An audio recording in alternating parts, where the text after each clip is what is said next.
Ferragni si è concessa sui fan rispondendo su Instagram al box domande, una sorta di gioco che ormai sono tanti VIP ad utilizzare per soddisfare le curiosità dei propri seguaci.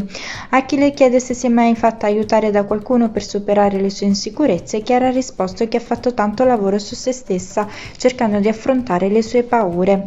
Negli ultimi 3 anni l'imprenditrice digitale svela di essersi fatta un gran regalo per capirsi.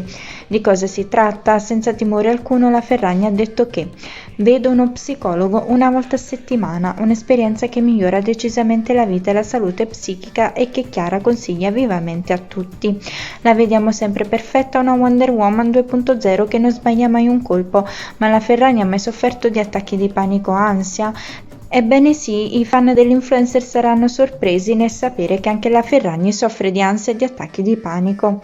O almeno ha riferito di averci sofferto nel 2015 quando si trovava da sola a Los Angeles, lontana dai suoi affetti e dalle persone che le erano più care, solo affrontando totalmente le sue paure è riuscita a superare tutto questo.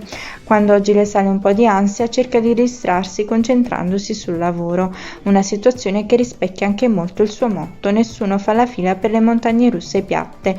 Insomma, la vita presenta degli alti e dei bassi. Per vivere una vita serena partiamo dall'accettare noi stessi, comprese le nostre insicurezze. Questo è il consiglio che dà Chiara Ferragni. Se il video vi è piaciuto iscrivetevi al canale, attivate la campanella e lasciate un like di supporto.